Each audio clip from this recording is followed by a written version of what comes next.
샬롬. 오늘 알레디아 아레오바고 광장 시간입니다. 오늘은 전도서 11장 1절 2절 말씀을 근거로 해서 편지는 목적지에 도착한다는 그 락강의 명제가 우리 기독교 신앙에 주는 함의에 대해서 알아보고자 합니다. 전도서 11장 1절 2절 너는 네 식물을 물 위에 던지라. 여러 날 후에 도로 찾으리라. 7에게나 8에게 나눠줄지어다. 무슨 재앙이 땅에 임할는지 내가 알지 못함이니라.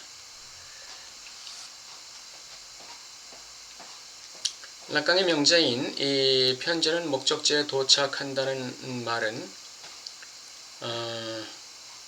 자기가 이 세상에서 하는 모든 일거수일투족의 행위가 그 열매를 맺는다는 뜻이 됩니다. 근데 그 열매는 반드시 자신에게 돌아온다. 그 열매는 반드시 자신이 거둔다는 것을 말하는 것입니다. 또 한편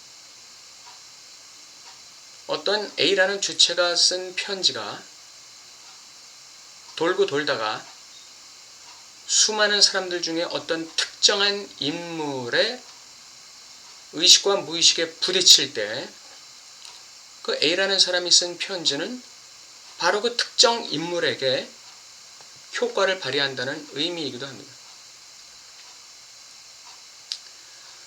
네, 주체가 쓴 편지라는 의미는 주체가 하는 말이라는 의미도 있고 주체가 하는 행위라는 의미도 있습니다.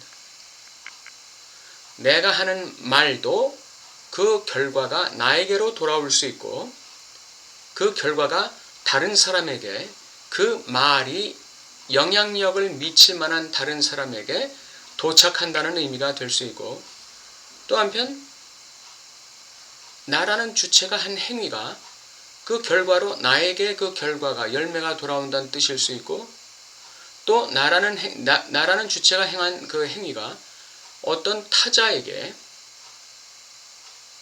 영향을 줄 수가 있다는 얘기가 되는 것이죠. 말도 그렇고 행위도 그렇고 이것이 모두 다 주체가 쓰는 편지인 것이죠. 그래서 주체가 쓰는 편지는 반드시 목적지에 도착한다는 말이 그런 의미가 되겠습니다. 이것이 오늘 읽은 그 전도서 11장 1절 2절 말씀과 어떻게 관련이 될까요? 매우 형식적으로 유비되는 의미가 있습니다. 너는 내 식물을 물 위에 던지라. 아니 왜 나의 먹을 것을 물 위에다 던집니까? 너무나 무모한 짓 아닙니까? 기독교적으로 볼 때 아무리 내가 사랑을 실천한다고 해도 그렇지 내 먹을 것을 필요한 사람에게 정확히 필요한 사람에게 전달을 해야지 왜 물 위에 던질까요? 너는 내 식물을 물 위에 던지라는 말은 때를 얻든지 못 얻든지 선을 행하라는 말씀이 되는 것입니다. 때를 얻든지 못 얻든지 너의 최선을 다해서 이웃을 사랑하려고 애써라. 친절을 베풀려고 애써라. 이웃을 배려하기 위해서 애써라. 그런 의미가 되는 것이죠. 그것이 그 당시에는 쓸데없는 일이라고 생각될 수 있어요. 불필요하게 오바해서 그렇게 할 필요가 없는데도 불구하고 그렇게 하는 것으로 생각될 수가 있어요. 그러나 그것이 바로 오늘 본문에서 말씀하시는 너는 내 식물을 물 위에 던지라는 그 오바 행위와 정확히 일치된다는 사실을 우리는 기억해야 합니다.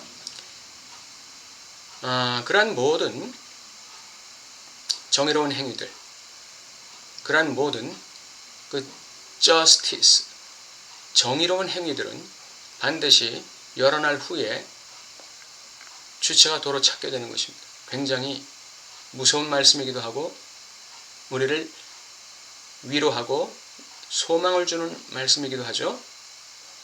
악을 행하는 사람에게는 무서운 심판의 말씀처럼 들릴 것이고 선을 행하는 사람에게는 굉장한 소망과 위로의 말씀이 될 것입니다. 그러면서 2절에 일곱에게나 여덟에게 나눠줄지어다. 무슨 재앙이 땅에 임할는지 내가 알지 못한다고 이렇게 말씀하고 있어요. 내가 가진 것 또는 내가 갖지 않은 것이라 할지라도 사랑은 내가 갖지 않은 것을 주는 거라고 얘기했죠.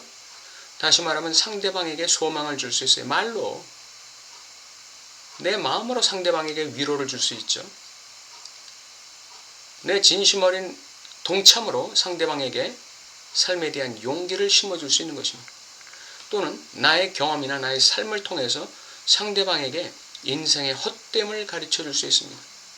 인생의 헛됨을 깨닫게 되면 예수님께로 나올 수밖에 없는 것이죠. 왜? 자기 자신의 존재적인 의미를 찾기 위해서, 자기 자신의 인생의 가치를 회복하기 위해서 예수님께 나올 수밖에 없는 것입니다. 이러한 것들이 다 사랑이에요. 기회가 있는 대로 이러한 일들을 하라는 것입니다. 언제 재앙이 임할지 모른다. 이 말씀은 만약에 재앙이 임할 때 내가 행했던 그 저스티스, 옳은 일들의 열매가 너를 구원할 것이다. 이런 얘기예요. 네가 행했던 선의 열매가 너를 재앙의 날에 구원할 것이다. 재앙에 빠지지 않도록 도와주고 막아줄 것이다. 이런 말씀이 되는 것입니다. 그렇기 때문에 우리는 삶에서 우리의 가진 것 또는 갖지 않은 것 다 동원해서 사랑을 실천하고 선을 베풀기를 기회 있을 때마다 시마다 때마다 해두는 것이 좋습니다. 또는 그 사랑 자체가 사실은 우리의 삶의 존재 목적이고 이유이죠. 그 사랑 자체가 우리가 존재하는 이유와 의미가 되는 것입니다.